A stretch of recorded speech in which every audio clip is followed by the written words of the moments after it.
As you know, present pandemic has touched us all in some way or other, has brought not only physical trauma, but also stress, emotional stress to everybody.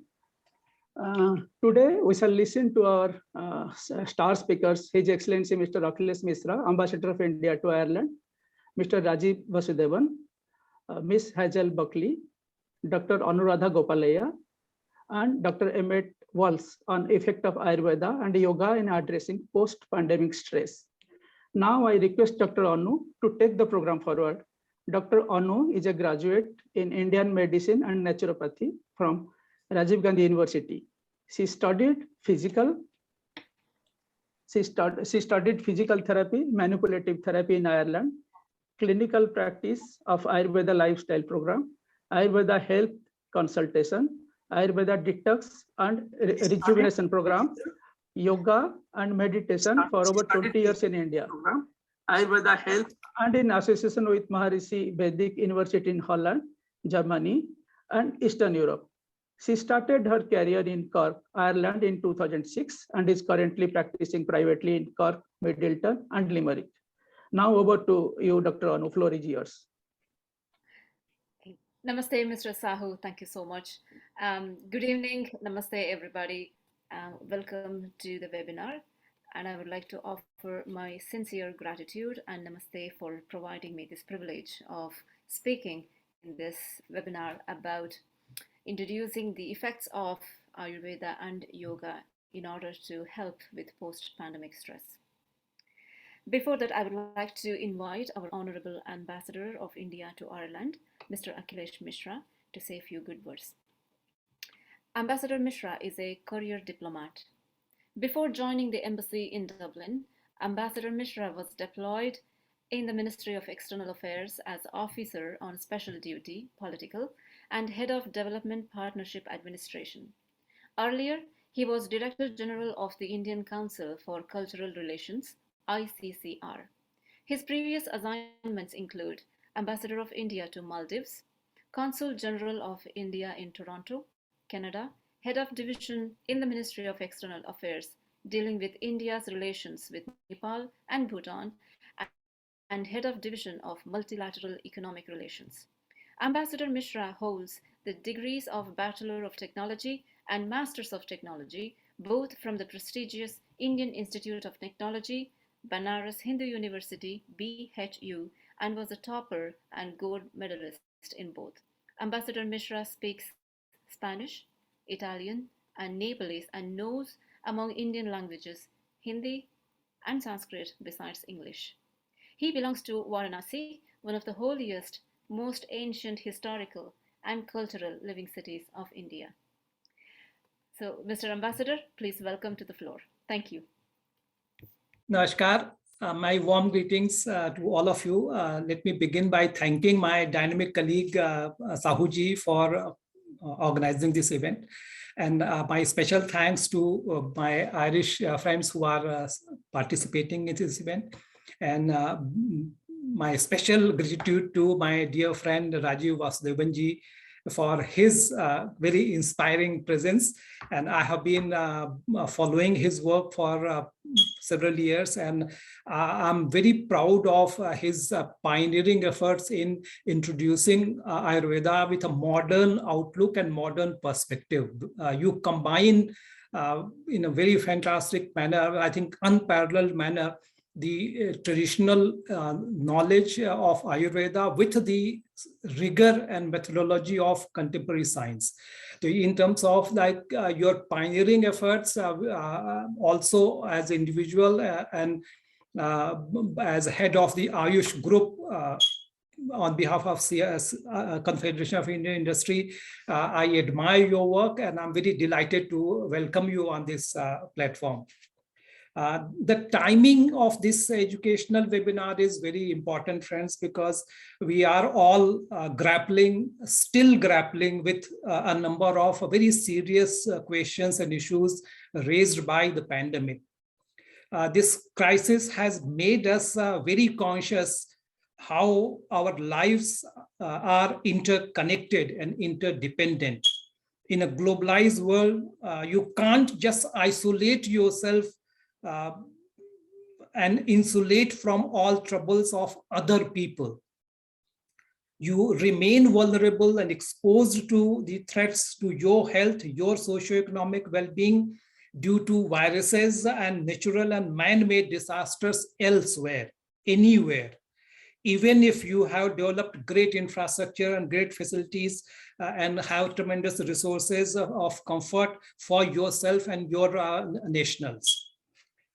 Secondly, we are also very painfully aware of the inherently complex and multi-dimensional nature of our vulnerabilities at the individual level, personal level.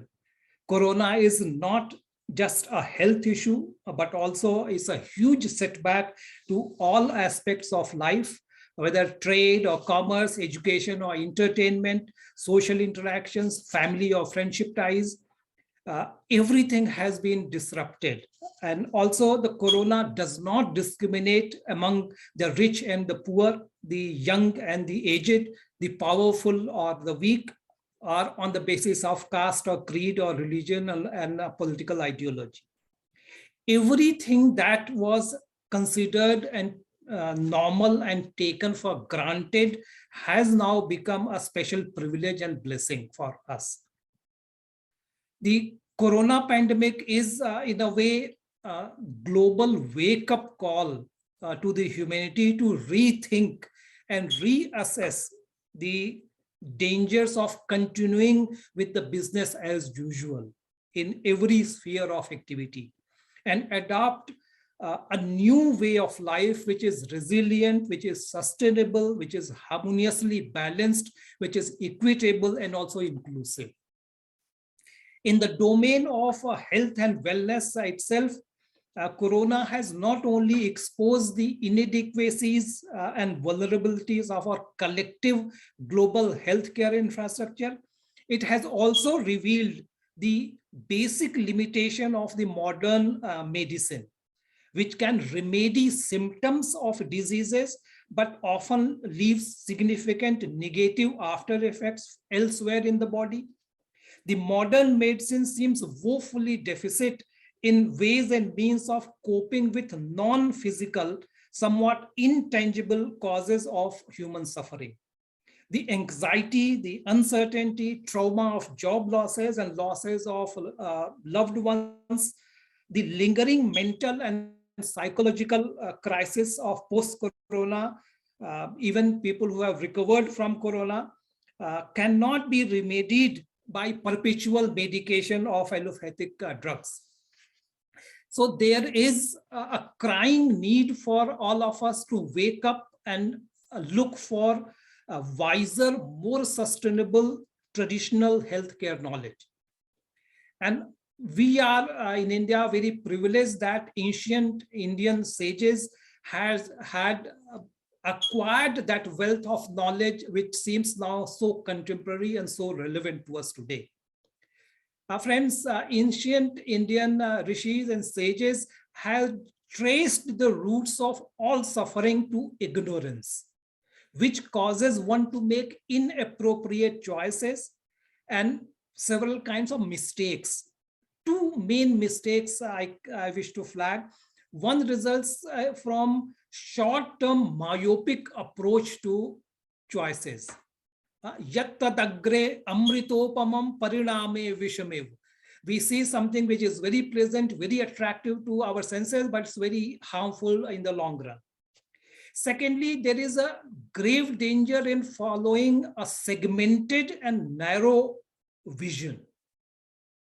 Our sages had warned us, yo vai bhuma tat sukham nalpe sukham asti. There is no happiness in anything which is narrow-minded, finite, smallness, narrowness itself is cause of suffering. On the issue of sustainable development, the UN SDGs demand preserving the balance between environmental, social, and economic dimensions of development. Just focusing on one dimension to the exclusion of others is self-defeating and disastrous. for our collective existence. In fact, many of the modern scientific and technological innovations, which were hailed as great revolutionary in terms of ideas, invention of plastics or insecticides or coal or diesel-based energy, all of them have proved to be extremely dangerous and have caused grave damage to our Mother Earth. So have done the economic models following the maximalist production and consumption-based economic development, which is driven by the corporate and individual greed. So the need of the time is to collectively embrace a broader, inclusive, holistic, naturally sustainable practices and ethos as a way of life. Indian traditional knowledge is fundamentally holistic and integrated, comprehensive in its approach. It has a complex system approach which acknowledges the mutually dependent and inextricably interconnected web-like state of the natural existence. Body itself is treated as a complex matrix of interconnected systems, and healthcare is essentially aimed at preserving the harmony between body, senses, mind, and soul.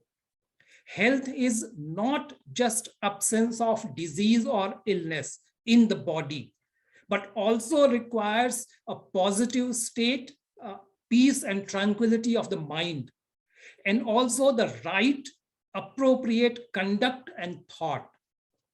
Good health, happiness, and well-being demands a harmoniously balanced way of life.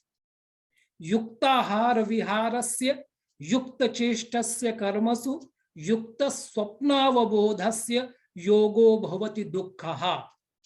It is only with control of mind, Shiva Sankalp, conscious, determined practice of the mind, that horses of the senses can be reined in, and a steady, smooth, trouble-free forward movement is possible.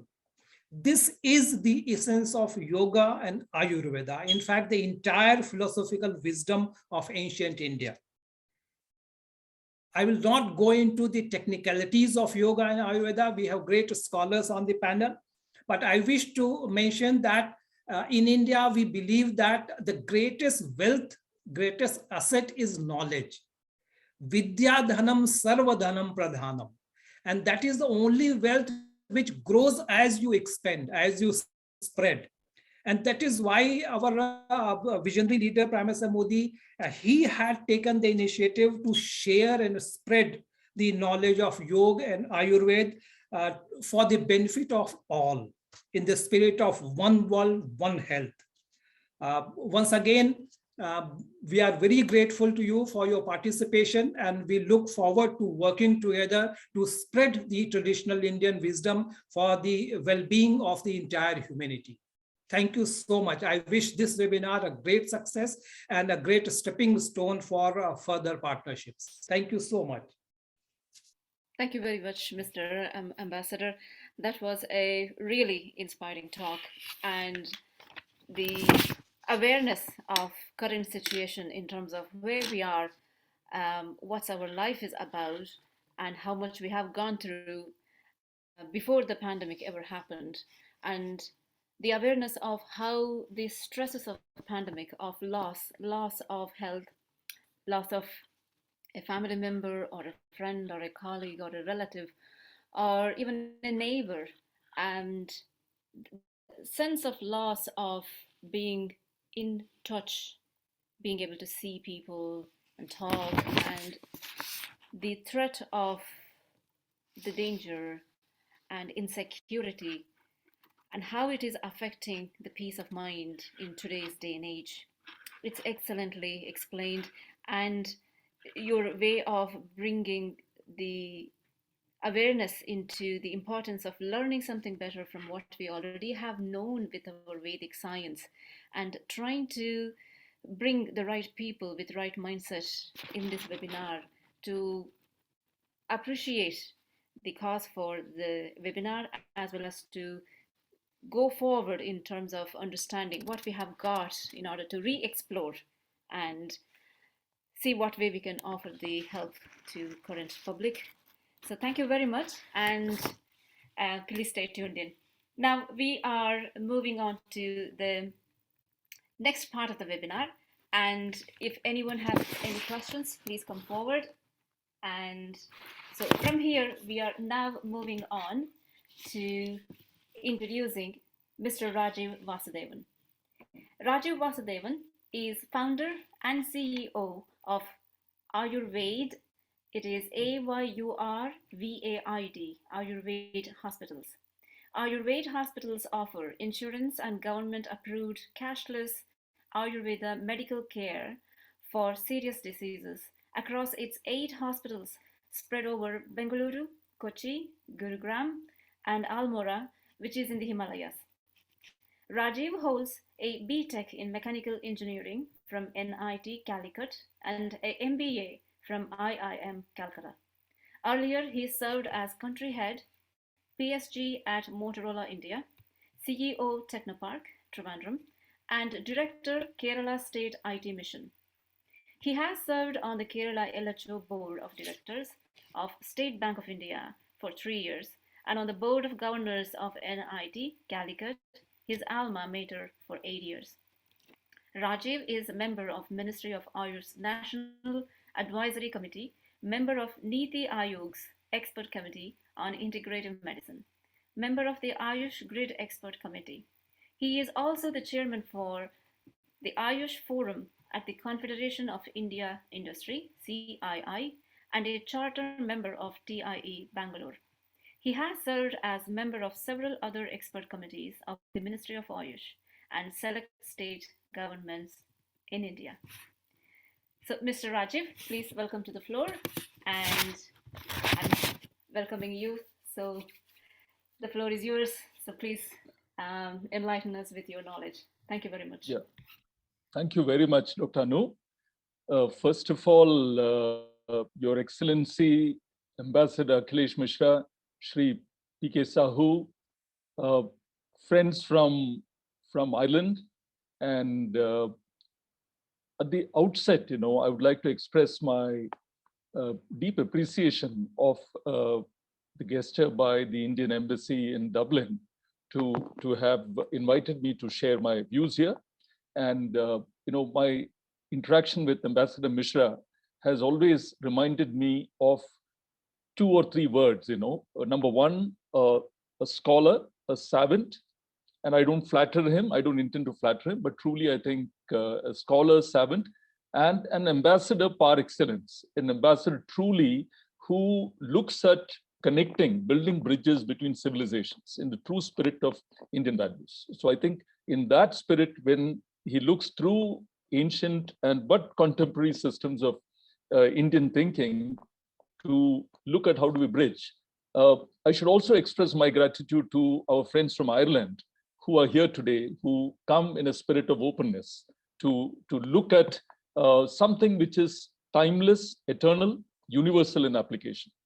So I know that many of you are scholars of Ayurveda. In the time available, I've been given 10 minutes, but Shri Sahu has been kind enough to tell I could stretch it to 15 minutes because I've got some ground to cover. I'll be quite fast, but later you can ask me questions. So with that, I would be getting on to my presentation. Just one second. Yeah.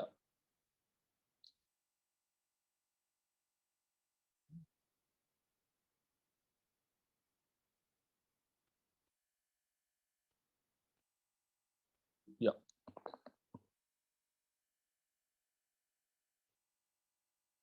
Yeah.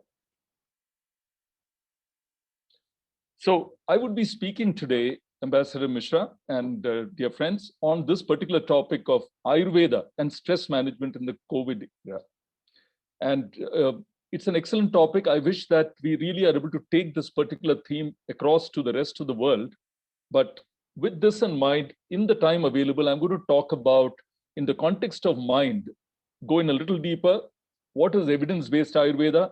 Look at a few actual cases where COVID is managed in contemporary fashion, mature fashion within this country, and then drive to a conclusion in the time available.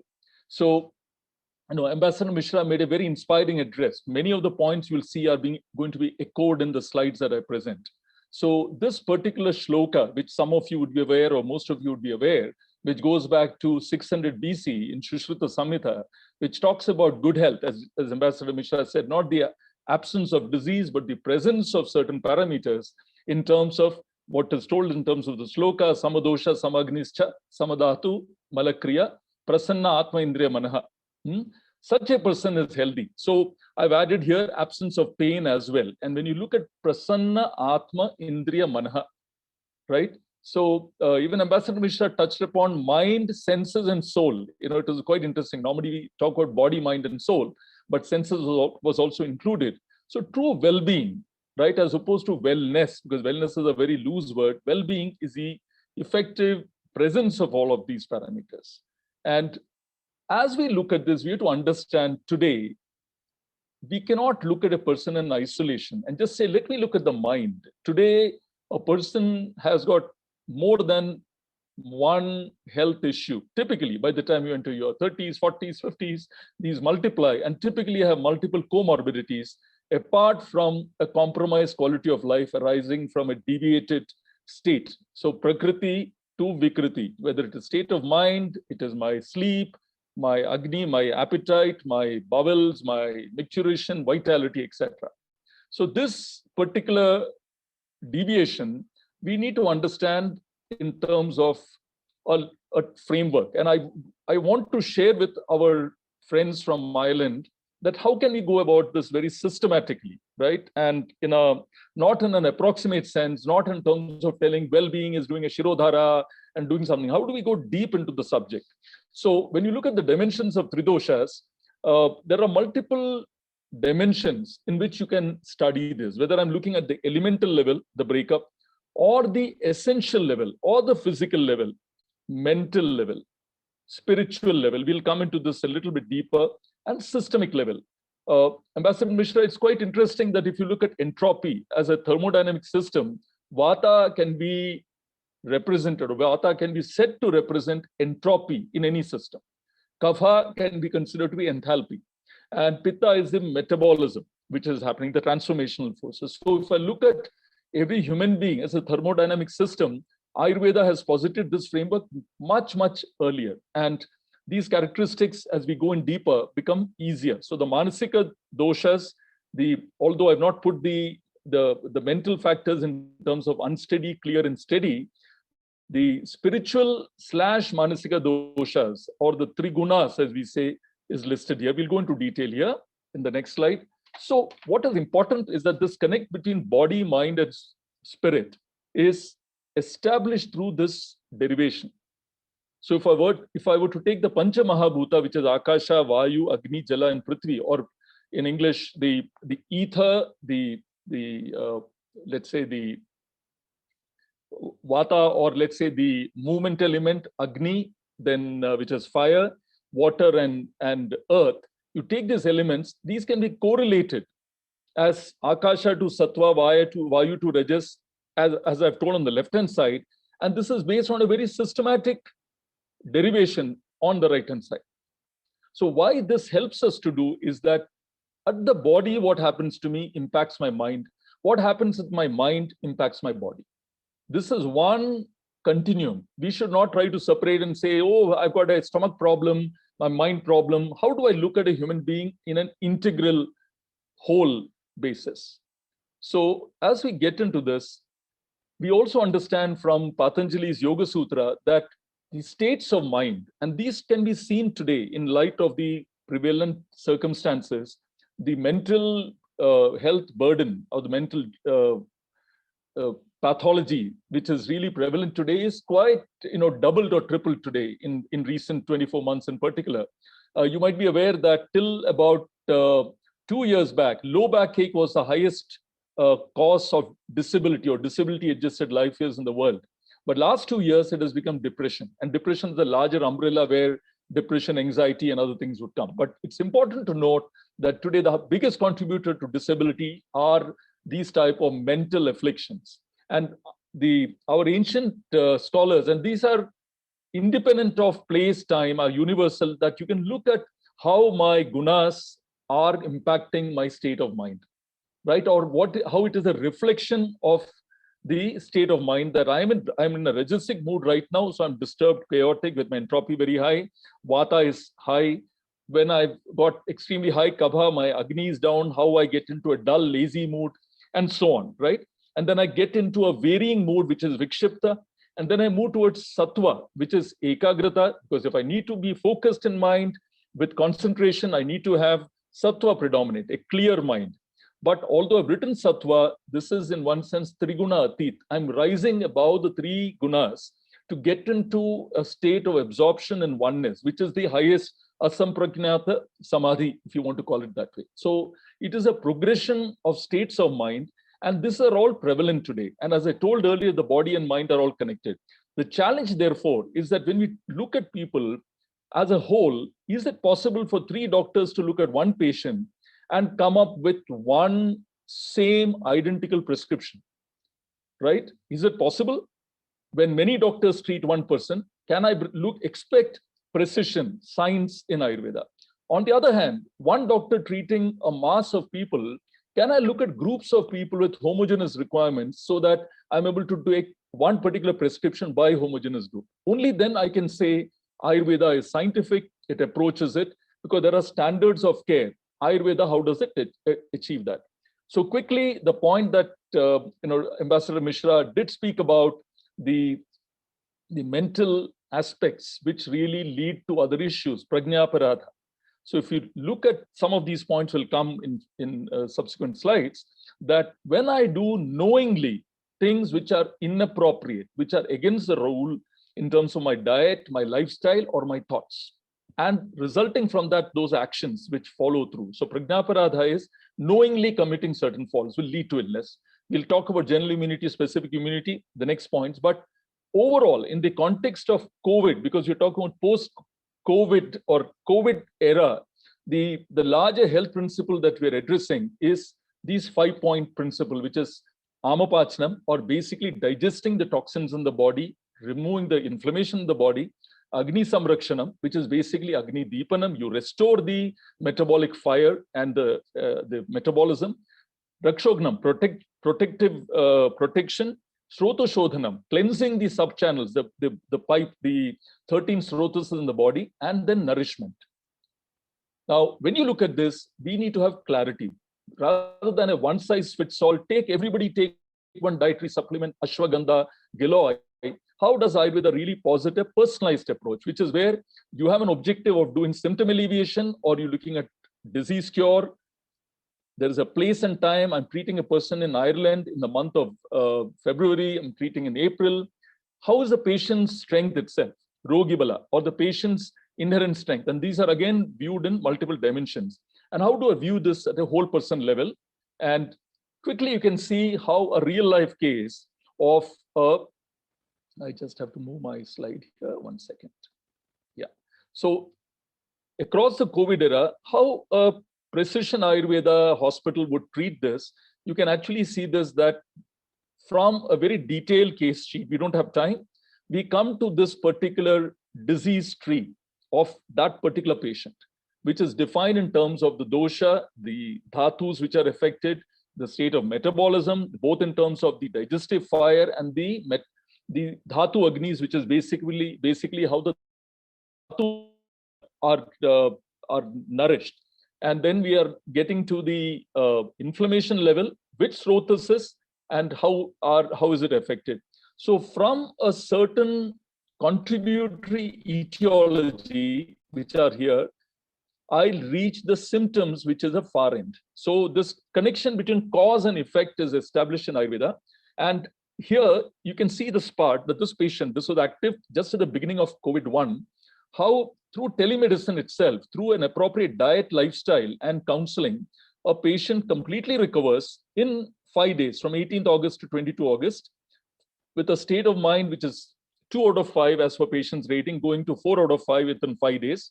All the parameters, whether it is the SpO2, the well-being levels, you look at the Agni, Ama. So Ama was not there, but Agni, how it corrects. So this is just a quick thing in 5 days, how an active COVID patient has been corrected. Now, if we go to the post-COVID status, I know I'm taking time, I'll quickly rush through this. So you can see here that this is a model today in modern medicine where clearly the PICS has been defined with all these mental health afflictions, whether at the family level or at the patient level. So the core of this is mental health, anxiety, physical impairment, and cognitive impairment. So this is an area that Ayurveda can really do a good job. And as this figure on the right tells you from JAMA, what are the typical symptoms that COVID, post-COVID long haul symptoms which are visible, and how from an Ayurveda perspective, we can correlate exactly in a very systematic, scientific way across all these parameters. We don't have time, otherwise I would have gone into detail.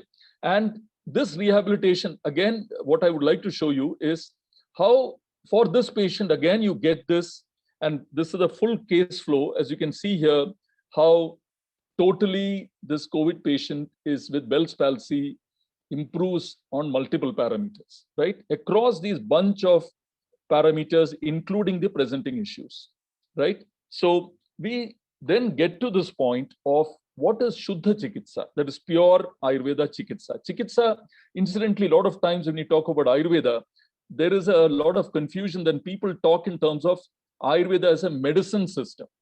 Ayurveda is Ahara, Vihara, Aushadha, Vichara, and Kriyakrama. This 5-pronged strategy is Ayurveda. We often think, give me this herbal medicine, give me something. It is always diet, personalized diet, lifestyle, counseling, medicine, and therapy. One or more, depending on the state of disease and the patient, Rogi Roga Avastha. So the first Shuddha Chikitsa part is Nidana Parivarjana, which is basically avoidance of contributory factors in all these respects. I can get into detail, no time. Appropriate personalized diet and lifestyle, because what I eat in Bangalore in the month of February may not be appropriate for me in April. Incidentally, today is Basanta Panchami, which in India is the onset of the spring season. It's a very auspicious day. So I should say that from now on, our dietary patterns change. And whether the objective is Roga Shamana for symptom alleviation or Roga Shanti for disease reversal, but the key part here, we address body, mind, spirit. And the Shuddha Chikitsa ensures, and I should add sensory senses also, minimum recurrence. A Shuddha Chikitsa or a pure treatment will not cause a new disease, it will not cause side effects, and it will not aggravate existing comorbidities, right? So with this, I just want to show, I'm through with my presentation. Yeah, so this is how you get to a precision Ayurveda, which is achieving symptom samprapti, that is pathogenesis reversal at a local level and systemic level. This is our background, and we are present across India. But what I would like to just do is, with your permission, sir, I would like to just show one document which exemplifies integrated care of modern medicine and Ayurveda, which I think really is going to be the future. So I just want to show you this particular document. There are two documents quickly. I'll just go through. First one is this one, which is, second. Yeah. So if you can see this is how today in contemporary Ayurveda hospitals in India, which have the highest quality standards, there are so many of them. You can see here a typical discharge summary of a stroke patient who's got all these problems, right? These are 9 problems the patient is having. And I won't go into detail. As you can see here, how the modern medicine findings and the Ayurveda findings, this is the Pakshaghata or a hemiparesis or hemiplegia patient with a basal ganglia bleed. All the reports, diagnostic reports are there. The treatments are all transparent, classical Ayurveda medicines going back 2,500 years, the treatments which are done, and now you can see how the outcomes are tracked, right? You can just see here how across all these parameters, how pain has gone, how the person's movement, you can see here each of the parameters, and as you can see, this is one outcome chart for one patient. So this is how Ayurveda has jumped forward with clear measurements, right? So this is something which you can see the level of detail that goes into measurement of outcomes in Ayurveda. So all of this is very much possible, and you should see this. There are 4 international outcome scales. It's not just whatever you're measuring through the doctor. You're seeing the Pakshaghata gradation scale. This is the NIH stroke scale of the NIH of the US, Bethesda. The WOMAC scale for knee pain. The KOOS scale, again, for this thing. So 4 scales have been used. And this is the interesting part, the patient's outcome scale. With this weightage, how the patient is rating. So this model, and with a completely personalized diet, lifestyle, and avoidable routine. So this ensures an last one thing, which with that I'm done. Just take a minute.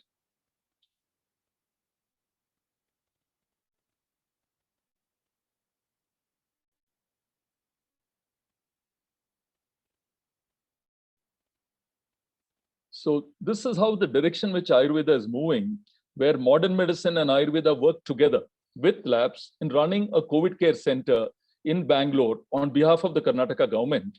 And this was really rated as one of the best in Bangalore, because serious patients, you can see here, how they were on these medications when they get admitted. And this was during COVID 2.0, when a lot of people with the Delta variant, a lot of people passed away. You can see here how, based on the presentation of the symptoms, Ayurveda and allopathy work together, right? A doctor, it's not mixopathy, not an Ayurveda doctor prescribing one or the other. How the 2 doctors work together independently, but together seamlessly. And based on the symptom changes on day after day, how the medicines change till finally the medicines stop. And the patient outcomes you can see with lab parameters, again, very detailed outcome parameters, right? So you can see that, I mean, these details can be gone into, but you'll see that the immunity markers, 27.4, right? The interleukin, 27.4 to 3.81, this whole change in the D dimer from 959 to 374. These are significant improvements. And the pre-score, which is used in the UK, I don't know in Ireland if it is used, you can see from 4 to 0, clearly showing improvement. And the new score, which is used in the US to establish the criticality. And this is the patient's outcome, how the patient has gone from poor to excellent. So this whole totality between a modern medicine doctor and an Ayurveda doctor. So I just wanted to give you a window into how Ayurveda can do. I'm sorry I exceeded my time allotted to me, but I just wanted to share with my friends from Ireland, what is really happening in the world of Ayurveda in the context of COVID. Thank you very much, Ambassador Mishra. Really appreciate it, and all friends here. Happy to take questions if they're in due course.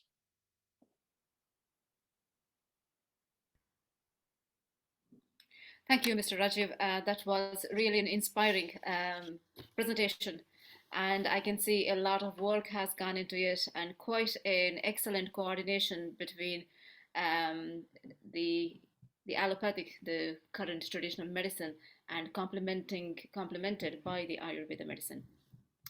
And it's an excellent way of bringing the information together, and it is quite promising, and it is really a fantastic way of presenting. And I can see how committed you are to this field, and I can see your gratefulness, your politeness, and how knowledgeable you are, and how the spirit of India is totally outpouring over there.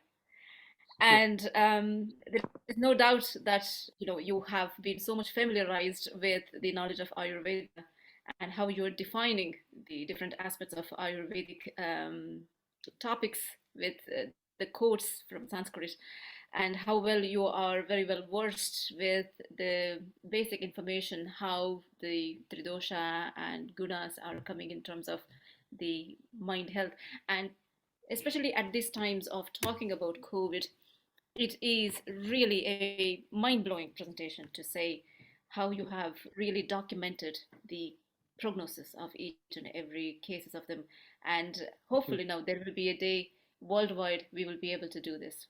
Now, before we go any further, in the chat room, there is a question regarding Bell's palsy and its treatment. Yeah. So first of all, as I mentioned, there is diet, lifestyle, medicine, mental counseling, and then therapy. So based on the stage of the disease, now the fact that you've been having this for 5 years and you have Bell's palsy, madam, you'll need to go through some proper Ayurveda therapies. And when I say therapies, this is classical Panchakarma. Definitely Nasyam will be called for, but larger Vata, it's a Vata disorder. So you'll have to get the Vata Anulomanam completely through the body at a systemic level. You'll be quite surprised that when you do enemas, when you do, it's directly affecting the brain.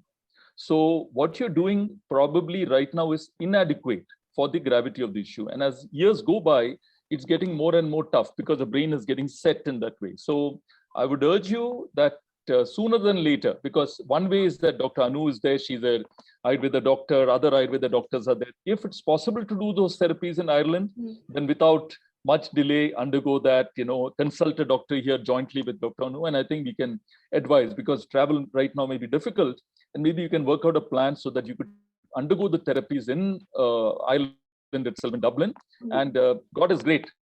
You should get back also, to full. could you please just explain in brief what do you mean by this Vata imbalance or something you said? So basically, the Vata has got multiple dimensions to it. In one sense, you may say neurological function. You may just take that as one of in the context in which you are speaking, neurological function or function in the body, particularly the nervous function, nervous system function, Vata clearly determined. So what happens is, it is right now there is a disorder in the nervous system functioning, which is why this has happened. So what we try to do is to align the flow of the nervous energy. And that is done through, you can't just do it by, milk in itself is sattvic, but if my digestion is not good, milk may actually be not sattvic for me. So it's not just the food which we would conclude is sattvic or not. It is in relation to my underlying Agni or metabolism, whether I can digest it. Once the seminar is over, at any time with one of the doctors in Ireland, we'd be happy to give you best possible support, right? With the intention of being in Ireland, how you can get better. All right. Yeah, thank you very much, Mr. Rajiv. Most welcome. Any further questions? What we'll do is we'll take that questions after this, all the speaker has spoken. So thank you, and over to you, Anu, now. Thank you very much. Thank you, Poonam, for your question. And once again, thank you, Mr. Rajiv, for your quite invigorating speech and information. Now we are moving on to the next part of the webinar.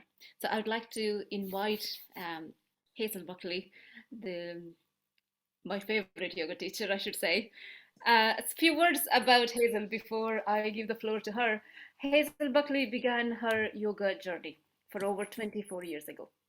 And she's passionate about it, and her job we can see in her work as it is. Hazel has trained with amazing international teachers such as Uma Dinsmore Tui, Shiva Ray, Matthew Sweeney, Carol Murphy, Shiva Ray, Sadi Nardini, Lalit Kumar, and many more. Hazel has trained in many styles of Ashtanga yoga, Vinyasa yoga, pre and postnatal yoga, Yoga Nidra, Yoga Shred, HIT, chair yoga, and face yoga. And currently, Hazel is a regular guest on RTA's TV Today show.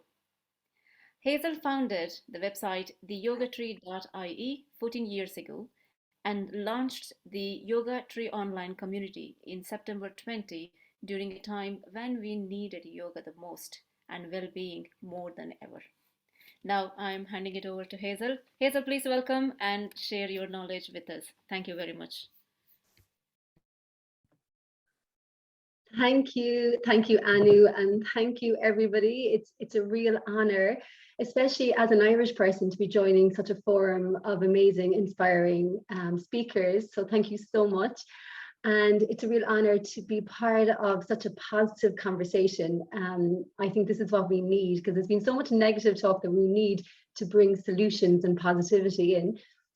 So I'm just going to share my screen, if that's okay. And let's get this open. Great.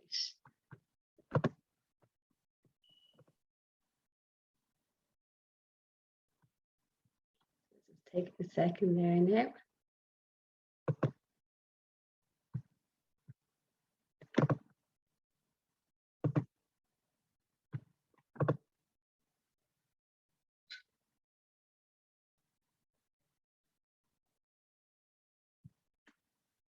Great. So this is going to be a real challenge for me to try to keep the talk within 10 minutes, like us all, because it's such a, of course, yoga is such a massive passion for me. And I have seen the results of people feeling so much better from it, but I'll try to keep it as short as possible just to get our key points. But to begin with, I guess, sorry, this is just a bit slow. So I guess for me, the changes that I have seen with my students and even friends and with my family as well, post-pandemic, is that I feel more so than ever, we're more in our head. That never, I think it's probably been an issue for many of us for many years that, that we spend too much time worrying and in that mindset of thinking what could happen and not being present. And I think just more so than ever with the pandemic is that it's so hard to have a conversation with somebody without talking about the pandemic, that it's something that, it's almost the first topic of conversation, or it certainly enters in nearly every conversation. And with that then, and of course, it's important to be knowledgeable and it's important to discuss how you feel and to be sharing with friends. But I think that it's consumed our life so much that then that's kind of infusing and bringing in a sense of negativity and fear, of isolation, of feeling a little bit lost in these challenging times. So I guess one of the great things I feel with yoga is that it allows us to get out of our head and into our body. So today in my short little talk, I'm going to just cover for me some of the main points how yoga can help. So the asana practice, of course, which is our physical practice, it's the yoga poses we move through, our breath work, integrating meditation, and then I'm also just going to touch on how that yoga is for everyone, that it's not exclusive for those that are young and fit and healthy, that there is a yoga for everybody.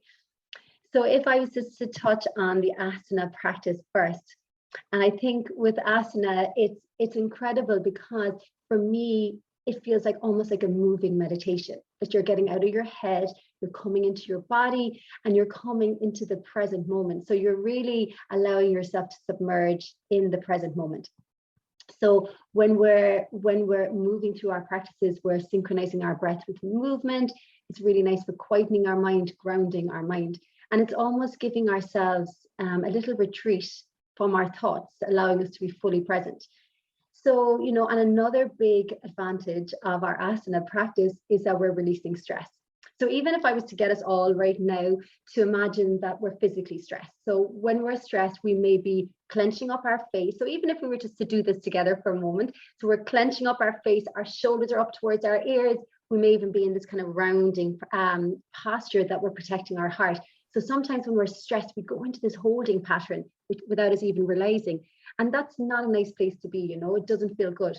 So when we move through our asana practice, we have to counterbalance that.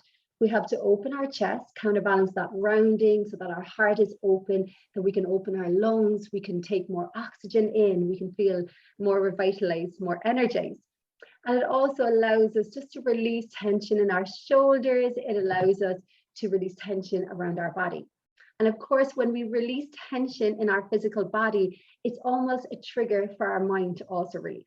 Because when our body is holding lots of tension and anxiety and stress, it's almost impossible for our mind to relax. So these are just some of the really big advantages of a yoga asana practice. Of course, I could talk about it for hours, but I'll try to keep it short. So, and then just moving on to the breath. And of course, the breath is really one of the parts that makes yoga practice so unique. Some may argue that the gymnasts of the world could be the best asana practitioners, but it's the breath that makes it really special. And the breath is like a bridge between the body and the soul, or the body and the mind. And it's amazing what the breath can do. So often when we're stressed, and often, coming out of the pandemic, of course, people are maybe feeling stressed. They may feel that they're more in the sympathetic nervous system of that fight or flight mode, where the body is stressed and the body is in that stress loop. And that's definitely somewhere that we don't want to be. When we're in that stress loop, our blood pressure may be rising, our heart rate may be rising, our bodies in that fight or flight place. And we really want to allow ourselves to get out of that place. So by using the breath is one of the best tools to help us to get out of that place. It helps us to, you know, let go, to come out of the stress loop, and helping us then to activate our parasympathetic nervous system. And our parasympathetic nervous system is where we really want to be. This is where our body functions most efficiently. It's where our heart rate is at a good level. Our blood pressure is good. It allows us to be in that place that the rest, renew, and digest mode. And that's really where we want to get to. And that's really the big goal, to get to there. So, you know, some ways we can do that is through the breath, and also just maybe to touch on the vagus nerve, which I love. This is something that I'm just obsessed with and I just find so interesting. So the vagus nerve, as many of us may know, is one of the longest nerves. It comes from our brain, comes all the way down our body, branches off into our diaphragm, into our heart, into our gut. And this is when often people talk about this brain-gut connection, that the gut is sending messages to the brain and the brain is sending messages back to the gut as well. So by stimulating and by toning the vagus nerve, we help to send positive messages. We help to activate the parasympathetic nervous system. And how do we do that? With the breath. So this is amazing, our breath work. So I'm going to just invite us as well. I'm just going to bring us through literally a 1-minute little breathing meditation to see if we can help to activate that parasympathetic nervous system, helping us to tone the vagus nerve. So if we're all willing to do it, we're going to go ahead and just close your eyes. So as we sit up tall here, maybe we're sitting on a chair and we feel this nice noble spine, our spine is lengthening, the muscles of our face are relaxed, our shoulders are relaxed away from our ears. And let's just take a moment just to witness, how is our breath? We don't need to criticize it, we don't need to go into any drama, but just simply observing, how is the breath right now? Is the breath shallow in our chest, again without judgment, or is it deep in our belly? Is our breath fast or is it slow? And then we're going to start to bring in this lovely little breathing meditation that's called the golden thread breath. So we imagine now the muscles of our face are relaxed, our eyes stay closed, and we imagine as if there's a petal between our lips and our lips are slightly parted. And as we take a deep breath in through the nose, the belly might even expand. And then as we exhale out this slow, long breath out through the mouth. And because our lips are slightly parted, it allows this exhalation to be slow and long. And our exhalation can be an indication of our state of mind. So when we slow down our exhalation, it allows us to activate the parasympathetic nervous system.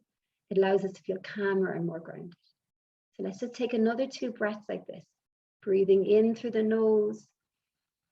And then exhaling the slow, long breath out through the mouth, as if we're weaving a golden thread out into the distance. And imagining perhaps that with each exhalation, this breath is becoming slightly longer than the last.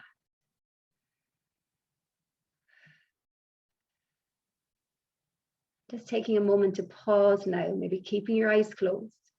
And without judgment, observing, how do we feel now? Do we feel a little bit calmer? Or maybe we don't feel different at all, but just observing without criticism. And when you're ready, opening your eyes.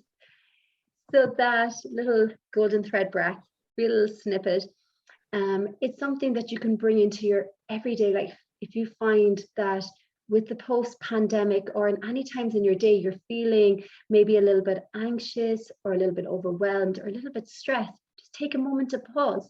You know, even if you need to find a quiet place, take a moment to pause to come into your parasympathetic nervous system.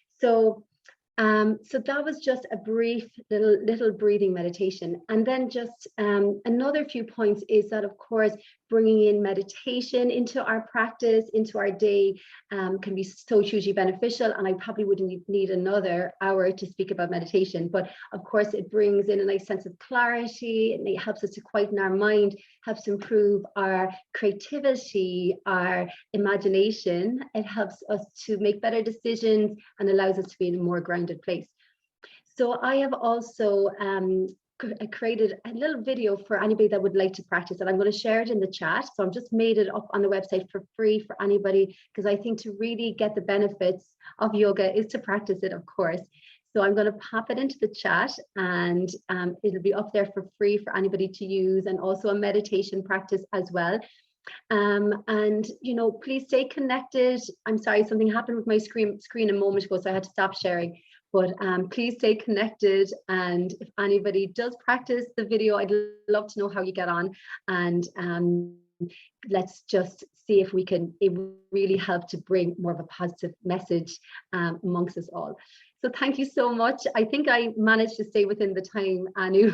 It was a challenge, but I think I managed to stay within the time. Thank you so much, and thanks for everybody for listening.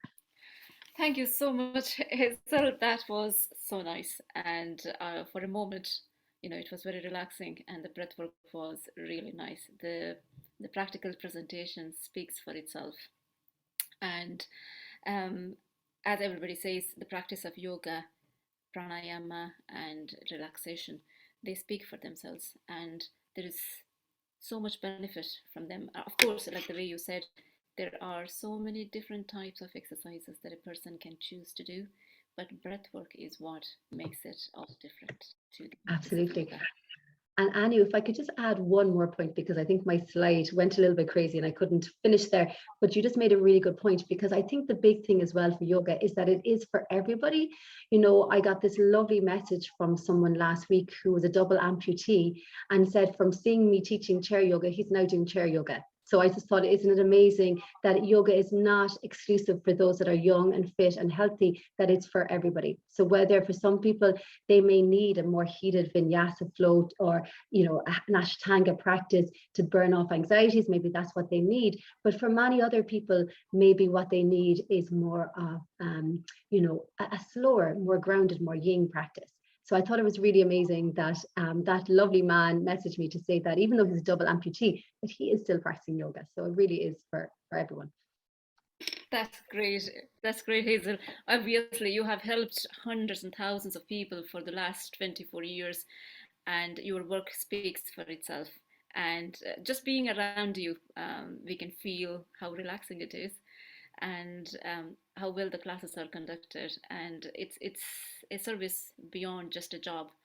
And of course, your service in terms of helping people with stress is really amazing. Thank you. Please keep continuing your job, and would like to see you flying through all the new heights of achievement. Thank you very much. Thank you. Thank you, everybody. Now we are moving on to the presentation by myself. So again, coming back to the topic, so effects of Ayurveda and yoga in order to help for post-pandemic stress disorder. Now, I know our respected Mr. Rajivji has explained very professionally in terms of what is happening right now in India in those reputed hospitals, where the staff are working tirelessly, both the allopathic and Ayurvedic team, trying to bring the best of the results for their patients. Now, in essence, the kind of practice worldwide, it tries to stand up to the same standards, and we are trying to catch up clinically whatever we can to support the public as well as interested people in terms of their queries. Now, coming to the specific topic here, what can we offer in order to help people with post-pandemic stress? Now, as we know, stress is an inevitable part of life, and the stress can be positive or negative. Now, as Mr. Rajivji has already explained a lot in terms of in-house treatment and a lot of different things, and I'm just trying to take a few more minutes to explain the other aspects which can complement to whatever he has explained so far. So trying to talk about stress. Stress can really change a person's life, and it is down to the individual's perception. And that's what Ayurveda says, that we are all born with a certain genetic code in order to think in a certain way. And the same stress can cause different effects in different people. So that's why the same disease course of anything. It can be stress or anxiety or depression, whatever they are. They can have different course in different types of people. So that's why Ayurveda, it emphasizes on customizing, personally customizing the treatment modalities, as well as whatever other recommendations, nutrition programs, detox, and all these things. So in today's day and age, how the post-pandemic stress is affecting is just beyond few minutes of explanation. I mean, it is affecting everybody. No single soul on earth has escaped the post-pandemic or during the pandemic stress. Now, we have people tirelessly still working on it at the front line, and their stress is totally different to people who are not frontline workers, but from different fields. They are also facing the same type of stress.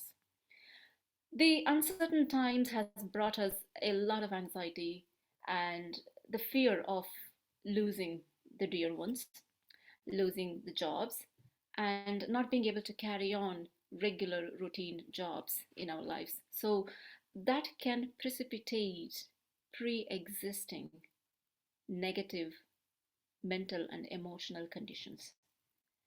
And trying to understand them, as we have already heard from His Excellence Mr. Ambassador as well as Mr. Rajiv.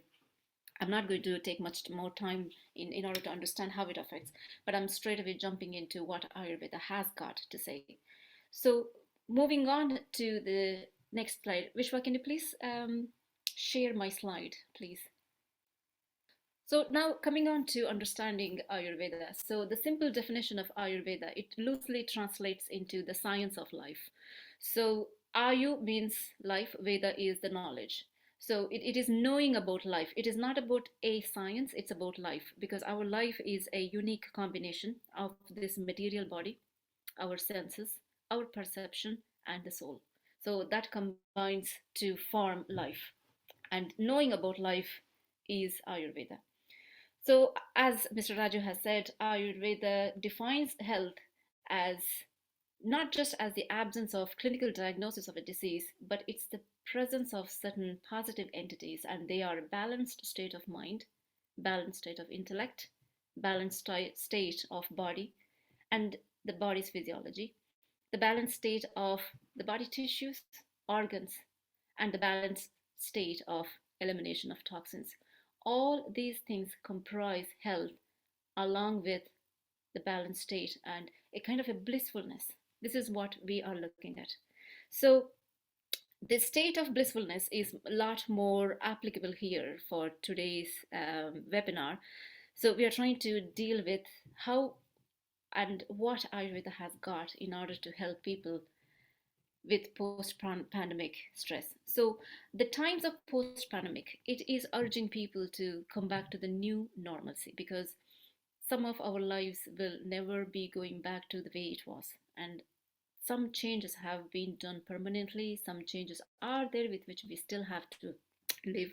We still have to be careful about some of the restrictions that we followed with COVID. We are still recovering with it. And along with it, we still have to digest the losses that have occurred during the COVID time. And in order to do that, it needs a comprehensive effort by each and every individual, because like the way our excellent ambassador has explained, the problems around the COVID is not just affecting internationally, nationally. It is not just limiting itself to the social aspects of problems and economic problems. It has now come down to personal aspect. Each and every individual is affected. There is a lot of questions and uncertainty about the possibility of going on, keeping on, in terms of what can we do to look after our physical health? What can we do to look after our mental health? What can we do in order to keep going positively, trying to be as positive as we can, and try not to be worried, try not to be letting the problems escalate in our mind. So these health remedies coming from Ayurveda and Yoga. Yoga is already been covered by Hazel Buckley, so I'm just going on to the Ayurveda side of it. So the Ayurvedic prospectus in this comes down to lifestyle again, because Ayurveda has got, like our Mr. Raju has explained, it does deal with health issues. It recommends all modalities of laying out the plans of looking at nutrition, the activities, and using the herbs, and trying to do the detox methods. But some of them come in combination again for lifestyle, for maintaining well-being, and also to help people with health issues. Of course, here we are dealing with stress. So the lifestyle, it narrows down to protecting the strength, improving metabolism, and we are moving on to the next slide. So the treatment modalities of Ayurveda, it comes down to protecting the strength of body and mind, improving the metabolism, and that improvisation is personally customized for individuals' mind body make. And the lifestyle is again customized depending on individuals' genetic combination, their metabolic type, their geographical location, the time of the year, and the age of the individual. So here I'm trying to explain how the Ayurveda approach begins. Ayurveda approach begins with personal evaluation, what we call as a consultation. And it can also be done by the individual by going through a questionnaire to find out what mind body make they are. But in a professional consultation, their health issues is also assessed simultaneously. So Ayurvedic specialty is about examining their pulse. So if a 45 level reading, like we take Vata, Pitta, Kapha, the doshas, and divide them into 5 categories and at 3 levels. So those 45 readings are taken and they're interpreted to find out where exactly the concentration of the toxins are in the body, and suitable remedies are then personally customized depending on the individual's details, which goes on from there. Now, going to the next slide. These lifestyle modalities of treating individual or helping the individual with the query coming up to stress. This comes down to the 3 pillars of health, or what we call as Trayopastamba. Traya is 3, Upastamba are the pillars of health. So Ayurveda says that these 3 pillars of life are good exercise, good food and nutrition, and good rest and sleep. So just going to go through those individual aspects as quickly as I can.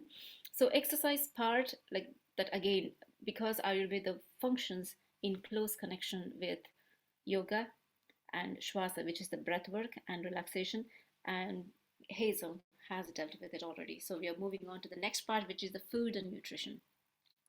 So Ayurvedic view about food and nutrition is not about the calories, is not about excluding something, is not about restricting.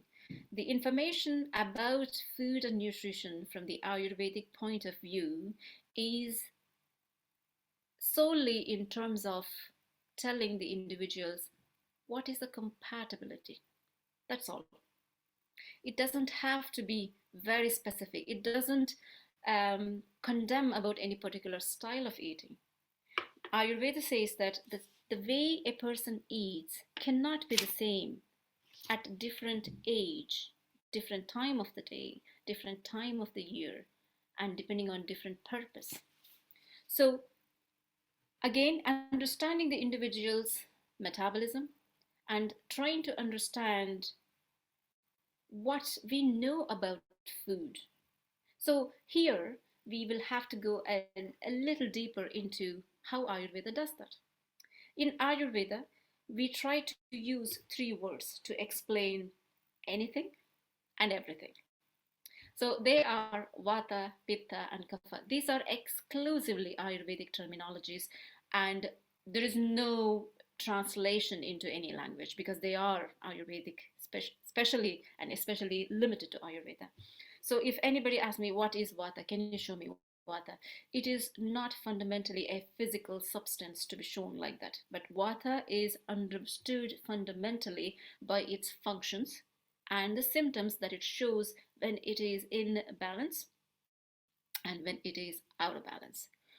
So in terms of body anatomy, if we have to understand what Vata is, all the functions in the body which represents movement, which represents being quick and active, and especially some functions of the nervous system, mind, it all comes under Vata.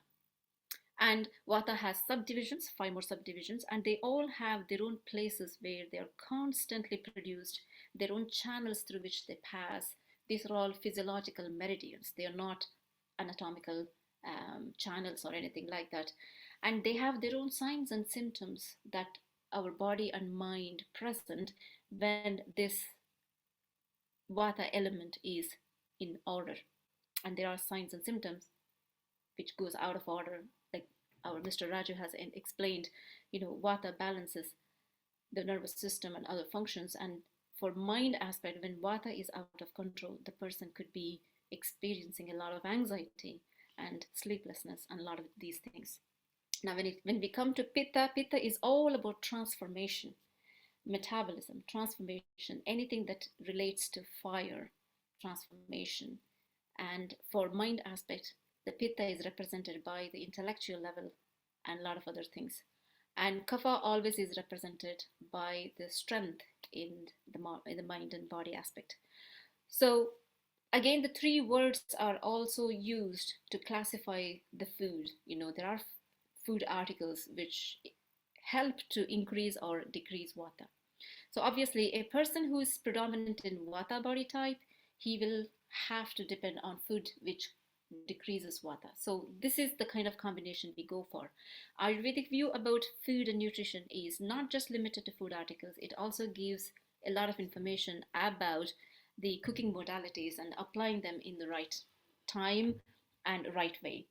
And the nutritional program for Ayurveda changes depending on if the person is just wanting to go for a healthy nutrition or if the person is just going to go for a detox or a rejuvenation, because those recipes, they change, the timing and the functionality, they change from person to person and for the same person from one time to the other. So a healthy practice of food and nutrition maintains the gut health. And like as we have heard from Hazel before, gut health, which is supplied by vagus nerve, gut health, which is again full of certain kind of bacteria, is vital for healthy mind.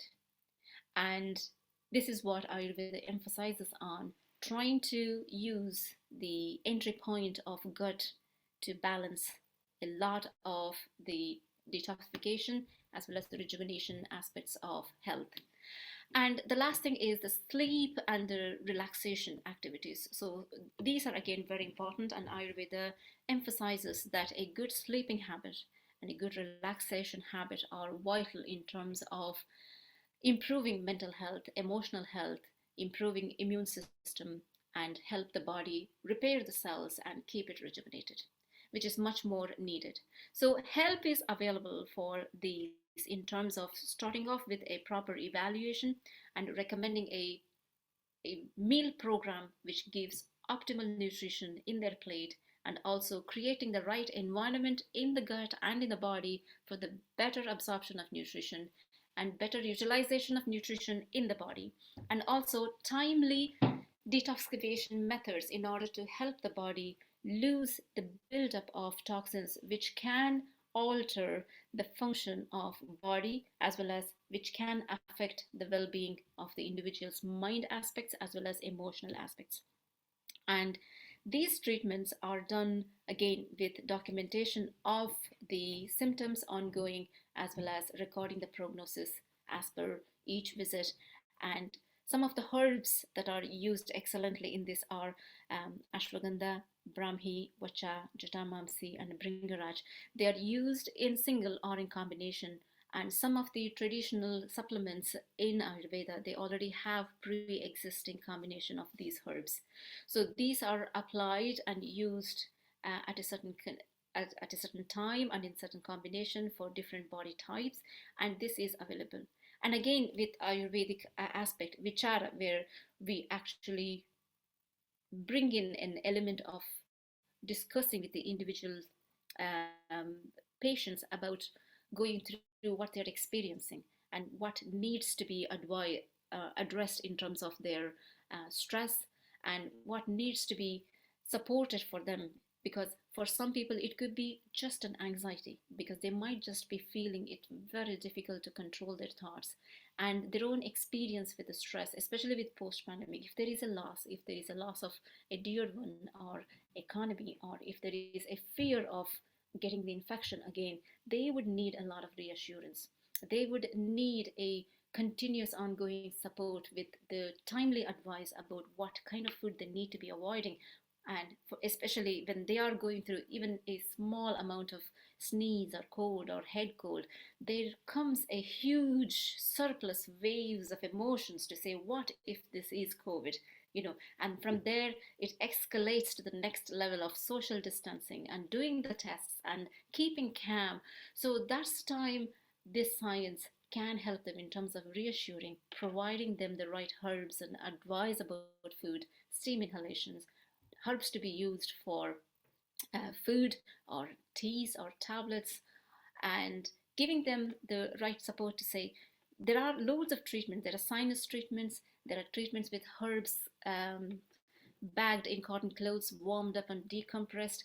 There are treatments available for the foot and head and nose and ear. So these are wonderful. This is what I have been doing through the pandemic, and I must say I have helped a lot of people. It's not just for COVID related, it's for stress that comes around this COVID time. And this help is available. And this is how we can take care of them. And of course, we have frontline health workers doing their job. We have the health system putting in their time, effort, energy into this, trying to make things good for us. And we are grateful for them. And we wouldn't be where we are without their help. But at the same time, we also have something extra in order to complement what they are doing.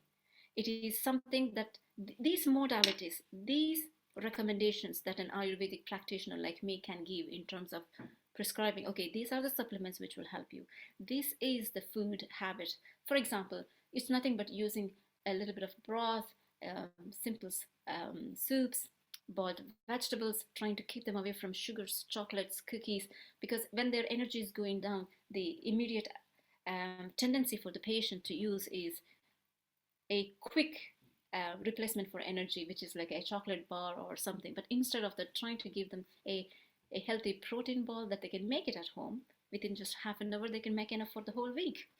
These recipes are discussed with them. And again, these recipes are personally customized depending on what their gut is doing, what is their allergy status, what is their intolerance levels. So this again can change. It is not a blindfolded therapy. This is quite comprehensive, quite in depth, quite in detail. And the whole consultation and the whole customization and tailoring of the herbs and the supplements and the treatments and menu program, it all takes hours and hours of work, and it is worth giving it a try. And when the patients are given this treatment to say, okay, this is the treatment for your sinus, or this is for your lungs, or this is for your pains and aches, and they really feel quite happy about it. Of course, they have to do the antigen tests before they are coming in for the treatment, but someone like me practicing, we take care of all these things, and within our limit, we are still able to complement. Of course, we have the support from vaccination, support from treatment available in the hospital.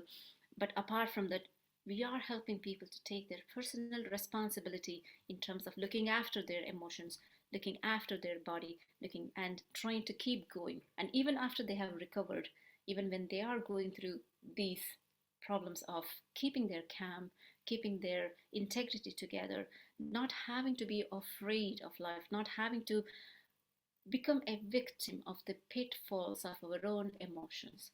That's where our reassurance, the Panchakarma programs, the detoxification programs, the treatments, they are of unbelievable help.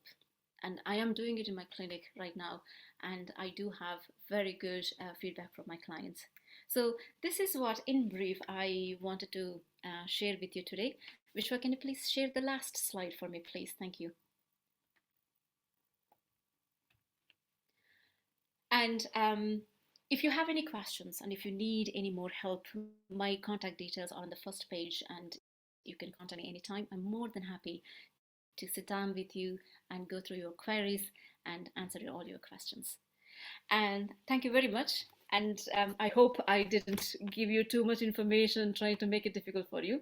And now we are moving on to the last part of the webinar. And one of our senior faculties, Mr. or Dr. Emmett Walsh, a very interesting herbalist, medical herbalist practicing.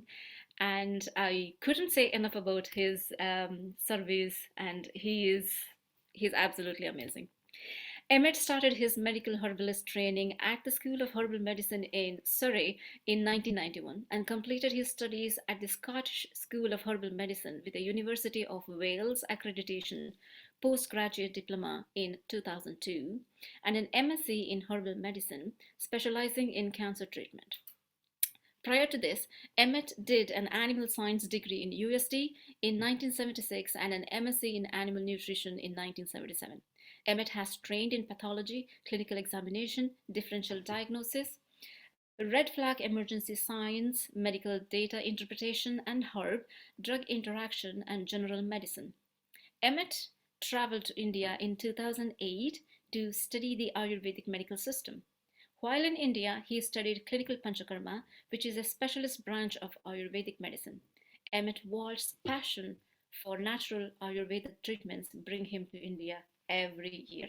Now, I would like to welcome Dr. Emmett Walsh to share his wealth of knowledge with us and a few words about the topic of webinar today. Dr. Emmett Walsh, please welcome. Thank you again for inviting me to this forum today. Now, I know we're gone well over our time, so I'll try to be as quick as I can. I'll try to limit it to 10 minutes. And initially, when I was drawing up my notes, of course, I put down everything. And so listening to all the speakers, I've had to adjust on the foot, as it were. And so I'm just going to throw out bits and pieces, which I think is very interesting in this whole COVID, post-COVID thing. First of all, the first thing to say is the post-COVID syndrome scenario is nothing new. It's simply another example of a post-viral syndrome situation, chronic fatigue syndrome. And this has been studied quite a bit over the last 20 years or so. And even though it was first diagnosed as a condition in 1998, there is still no agreed treatment response within Western medicine to it. They're stuck.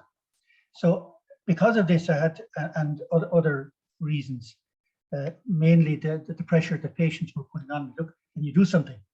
That's the best way to make changes in your practice, I find them. And I always found that the patients are my best teachers, especially the women. So when I looked into this post-viral syndrome, and there's no difference with COVID, it's just a different degree in certain ways. But basically what we're seeing is a complete disruption of the lymphatic system. This is in Western pathology, from the Western pathology viewpoint, and also disruption of the blood-brain barrier. Now, I'm the type of guy that, okay, prove it. So I took Thomas as my middle name when I got my confirmation. As Christians, you take confirmations around 11 or 12, and you pick a name. So I picked Thomas deliberately because I wouldn't believe anything unless I'd see it. So anyway, I was lucky that in the MSc that I did back in 2002, I learned that one of the patients that I was treating was a multiple myeloma patient, which is a tumor in the brain, and there was no treatment. The person was told that there was no treatment possible. So anyway, I'm not going to go into detail, but it ended up a good story, and that person is still alive today. But the main reason that the person is alive today, nothing got to do with me. First of all, I'm taking no credit for nothing. because I didn't invent any of the herbs. I didn't invent any knowledge. As a matter of fact, I have no knowledge about nothing. I know nothing other than what was passed on to me by the great physicians, especially of India. So anyway, what I learned was that that myrrh and frankincense are so good. Why are they mentioned in the Bible? The 3 wise men brought myrrh, frankincense, and gold to this young kid in a little cave in Nazareth. So why was that? That always bothered me. So anyway, I discovered that myrrh, frankincense, and gold through Mana Simitram and other herbs, but especially Mana Simitram, can influence brain function and brain pathology because it crosses the blood-brain barrier. And in COVID, one of the most damaging features of COVID, which results in huge stress and damage to the brain, is the fact that the COVID virus can get through into the brain. It's able to cross the blood-brain barrier, and it does so primarily through what's known as the lymphatic route into the hypothalamus. And when you follow that track, people and patients do respond. I've seen it. But having said that, I would take very much into consideration what Rajiv Vasudevan, I hope I pronounced your name properly, sorry, said, that there should be an integrated approach. And in that regard, I looked up a study in Kerala where the Ayurvedic doctors and the allopathic doctors combined under the umbrella of the Kerala government and Ayush in India to work together to deal with this COVID problem. And the results in early 21 were quite impressive.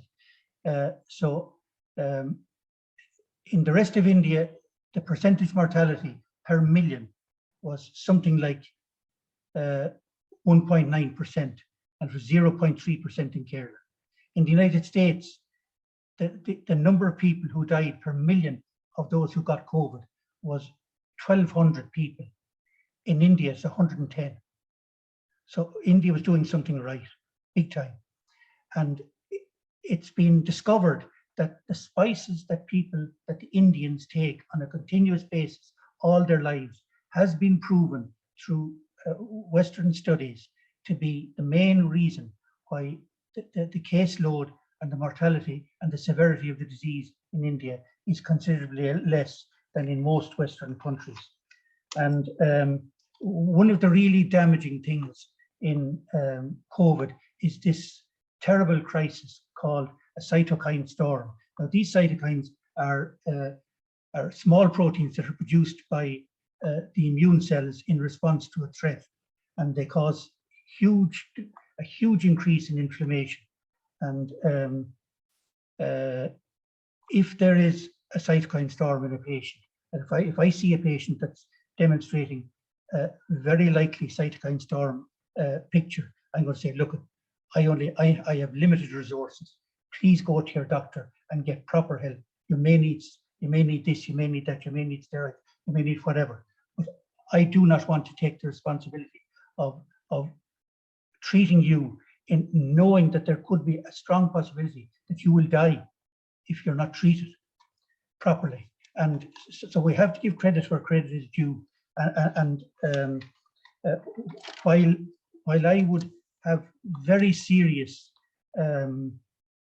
personal mental clashes in my head, I don't talk about it, but in a forum like this, I'll say it.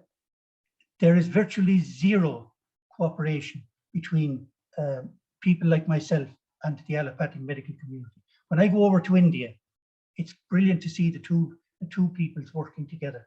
Now, it could be better in India, definitely could be better, but it's 1,000 times better than over here. And so in COVID, we have this terrible problem of neuroinflammation. As I said, getting in through the lymphatic corridor up into from the sinuses up into the hypothalamus. And there is one of the things that we need to do is we need to recognize that this virus is smart. This virus is very clever. And just going back to when this virus first appeared, what we're dealing with now, COVID-19, is SARS-2. The SARS-1 took place in the Middle East around 2004 or something like that. And of the several thousand people that got SARS-1, 42%, 5 years after contracting the illness, demonstrated positive psychiatric issues, 42%. So when you come along today with SARS-2, there's no surprise that there's serious psychiatric issues associated with COVID-19, most especially when it has such a deleterious effect on brain function. And this whole neuroinflammation thing is caused not alone by COVID. This must be highlighted. It's also caused by the vaccines themselves. And I'm not going to mention any names, but I know it. There is a crisis in young people getting carditis and cardiac complications. And this is, if there's anything wrong with your heart, you are going to be stressed. There doesn't have to be any history about anything. When anything happens, your heart, your body, your intelligence will know, and it will be, the signals will be sent out. I'm in serious trouble. This COVID and the effects of it and the after effects of COVID is going to be terrible over the next 20 years. And we are going to see more psychiatric illnesses. We are going to see more cardiac illnesses. We are going to see higher degrees of stress. And the other thing that's happening in regard to COVID is that there is a huge delay in diagnosing the post-COVID scenario. And that's causing fierce problems. And the allopathic profession just will not listen. They will not listen. You cannot talk to them. They have this arrogant attitude that they know everything. They will deny everything as regards, that the fact that COVID is causing these problems even. It took them almost 12 months to even recognize that long COVID is actually a problem. And under no circumstance, even today, will they recognize that the vaccines themselves are causing serious problems, including neuroinflammation. And many of these vaccines in the past against these viruses, where the vaccine has gone wrong, it's all related to neuroinflammation. So somebody was saying earlier, I forget who it was in the presentation, that that we need to address most problems as a societal thing. And post-COVID is a societal thing. And we need to address everything from a societal basis. And above all else, I would appeal to the government of India, who is an emerging power in the world today, to help us, as small people, out in the west out in Western Europe and people all over the world. We need the emerging power of India to help us, to help get Ayurveda accepted, to help get the concepts accepted. The last speaker, it was Dr. Anu, I think. She spoke about Vata, Pitta, and Kapha. She had them up on a screen thing there. The discovery of Vata, Pitta, and Kapha is the greatest discovery of mankind ever. It predicted exactly how the Big Bang took place. The Vata was the kinetic energy stored in some way that we don't understand, which it had to be through. And this energy was released, causing a massive explosion, causing the Pitta and the spread of the universe. And then as the universe spread, it cooled and solidified into Kapha. And that's really the origin of Vata, Pitta, Kapha. And these great people along the foothills of the Himalayas about 5,000 years ago discovered this without killing any animal, without any human suffering. It was a truly God-inspired discovery. And I'm really dependent on India to stand up to the rest of the world and say, look, there is a different way. These people have a point. Please listen to them. That's really all I have to say. I could talk for the next hour about all sorts of academic stuff. There isn't really any point. Thank you. Dr. Emmett, you left every one of us speechless with your direct words. I suppose your experience of decades is equal to nothing, and you are a walking, talking source of library.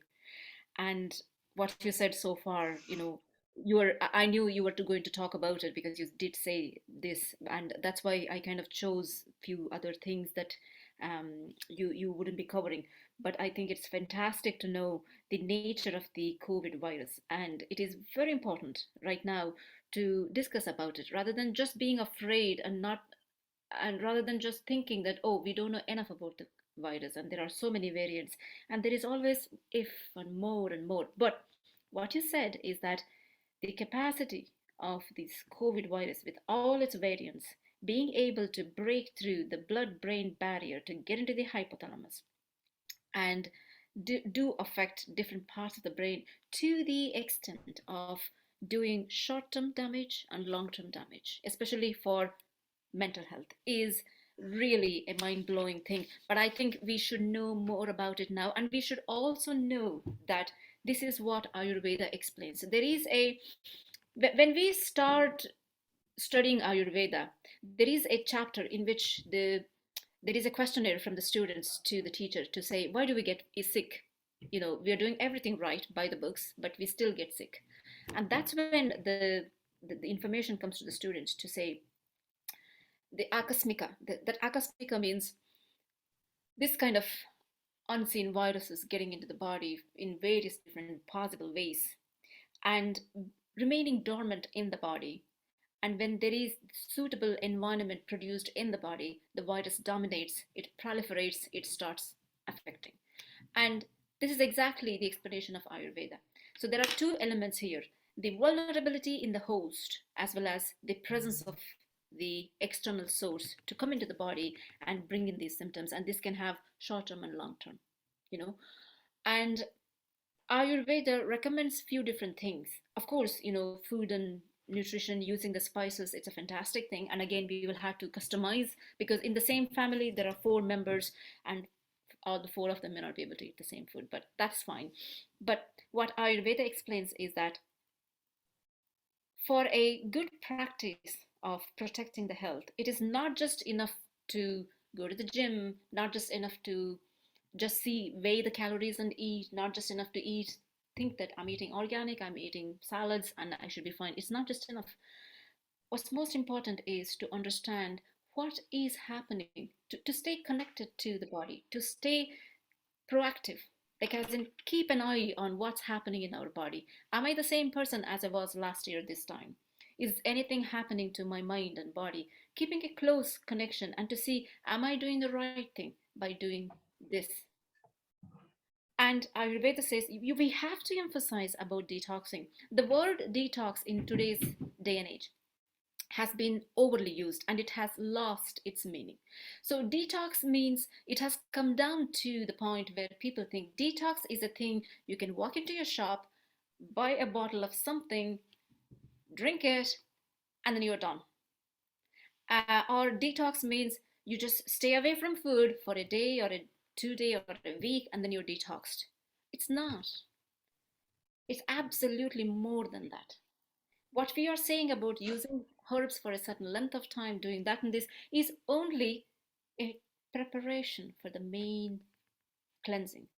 When we are talking about the cleansing actions, we are talking about getting the body ready to cleanse, saturating the body with the suitable herbs, with oils or whatever, because this is when each and every element or atom of these herbs with the suitable liquids that go into the body, they start adsorbing. I'm not telling absorbing. Adsorption means every element or atom of this herb, it retains numerous different atoms of these water soluble, fat soluble toxins, including the microbes on its surface, and it dislodges, it loosens them up, it gets them ready to come into the channel, and then we push them out of the body.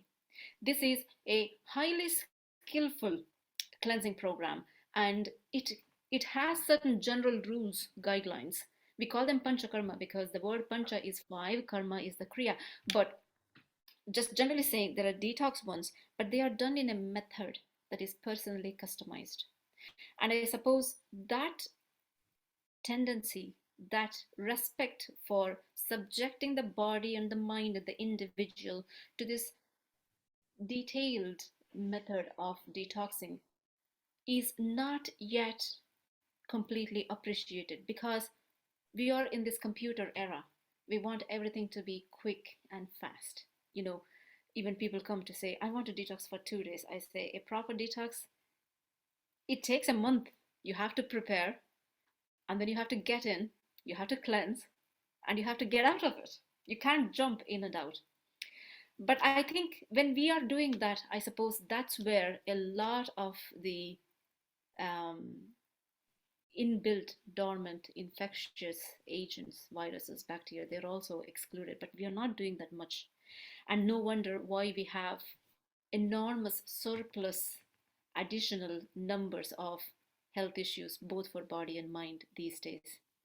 And I do explain this to my patients in my clinic, and they do understand, they appreciate. And I hope now there will be a day when we will be able to carry on these things with a proper education. I think where we lack is that the communication, the awareness is where we will have to bring it out through regular webinars, or maybe talks, or maybe giving them information, or getting more people to look into it. And giving them the right information is very important. And decades ago, Ayurveda wasn't practiced that much, because with Indian history, you can see after British left, anything which was Indian wasn't encouraged much. But in the last 75 years, we have come a long way to go back to our science, our Vedas, trying to appreciate. And we have gone much faster, especially in the last 10-15 years. And we have gone into every nook and corner. And I think now the next thing in our plate is to get more legislations done, get more awareness out there, have the treatments much more leveled in terms of raising the bar of training and getting the information accurately out there, and getting this wonderful science on day-to-day level practice to as many people as possible, because this works, this helps, and I'm doing it. Thank you very much for an eye-opening session and explaining about what happened in years ago with SARS, and how you can relate that infectious time to today's